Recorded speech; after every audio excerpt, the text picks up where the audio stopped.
क्या स्टेप्स चाहिए कि रेडी हो सकें लोन के लिए? इनकम, सेविंग्स और आपकी क्रेडिट हिस्ट्री, ये 3 चीज़ें बहुत ही की डिटरमिनेंट फैक्टर है। लाइफ लॉन्ग प्रोसेस की बात करें, ये तो आप चलो जो एग्जिस्टिंग क्लाइंट है उसका बता रहे हो। बहुत सारे लोग पीआर हो रहे हैं या फिर पीआर हो चुके हैं, वो नया घर लेना चाहते हैं। कुछ स्टेप्स बताओगे हमें, क्या स्टेप्स चाहिए कि हाँ भी हम रेडी हो सकें लोन के लिए? बिल्कुल बिल्कुल। देखो, ये चीज़ ऐसी है कि इसमें प्री प्लानिंग बहुत ही ज़रूरी है। अगर कोई भी अभी बंदा परमानेंट रेसिडेंसी की फ़ाइल डाली हुई है, अभी वो पीआर नहीं है, अगर आने वाले 3 महीने 6 महीने के बाद भी पीआर उसका आने वाला है, एक्सपेक्ट कर रहे हैं, या अभी जस्ट वो परमानेंट रेसिडेंट बने हैं ये कंट्री के, तो कॉन्ग्रेचुलेशंस। एक तो ये ब्यूटीफुल कंट्री के पीआर के लिए एलिजिबल होने के लिए, लेकिन उनको फिर ख्याल रखना है कि घर बाय करना है तो पहले उनकी इनकम, यानी कि उनकी जो इनकम है वो बोरोइंग्स के लिए सफिशेंट है। अगर नहीं है तो उनको ऐसी एम्प्लॉयमेंट अपॉर्चुनिटी, ऐसी जॉब ढूंढनी है कि जहाँ पर उनकी इनकम जो है वो सफिशेंट हो, यानी कि उनको जितना भी होम लोन में चाहिए। सो ये एक इंटरजेक्ट करूँगा मैं। बिल्कुल। एक क्लाइंट ने अपनी जॉब ही चेंज की थी, वो माइनिंग में फाइफो वर्कर था, उसने चेंज की कैजुअल इधर लोकल, मगर पे स्केल बहुत बड़ी था क्योंकि जो घर उसे चाहिए था वो पुरानी इनकम से नहीं हो रहा था। बिल्कुल, तो उसको हायर इनकम के लिए कैजुअल इनकम में चेंज किया फिर उसने। वो कह रहा था कि जब हो गया उसका सब होम लोन फिर वो वापस उधर चल जाएगा, ऐसा उसका प्लान था। ठीक है।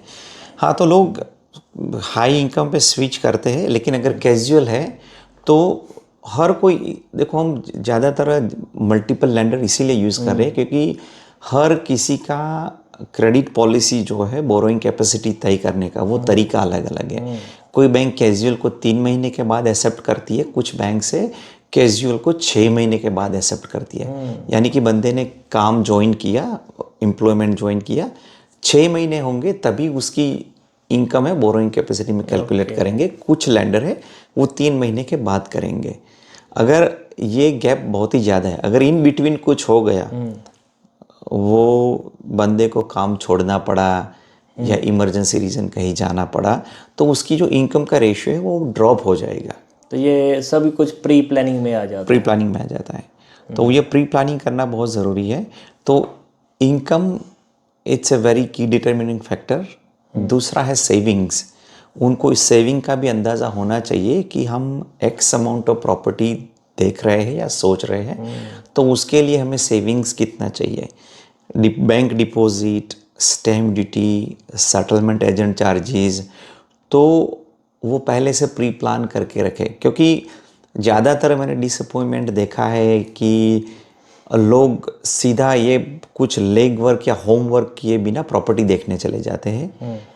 प्रॉपर्टी उनको बहुत अच्छी पसंद आ जाती है, लेकिन उनको पता नहीं है कि उनको स्टैम्प ड्यूटी के लिए भी पैसे चाहिए, सेटलमेंट एजेंट की फ़ीस के लिए भी पैसे चाहिए। तो अप्रॉक्सीमेटली 3 to 4% उनको एक्स्ट्रा चाहिए, which is on top of the bank deposit. अभी उनके पास वो पैसे हैं नहीं, वो सेव करने में उनको और 3 से 4 महीने या 6 महीने लग जाएंगे। और फिर कहते हैं कि हाँ हमें ये प्रॉपर्टी नहीं मिली, लेकिन उन लोगों ने ये होमवर्क पहले से नहीं किया। तो मैं हर किसी को यही अर्ज करता हूँ कि अगर आपका प्लान है फ्यूचर में प्रॉपर्टी परचेज करने का या एक्सप्लोर करने का, तो आप ये चीज़ें ज़रूर ध्यान में रखें, इनकम, सेविंग्स और आपकी क्रेडिट हिस्ट्री, ये 3 चीज़ें बहुत ही की डिटरमिनेंट फैक्टर है।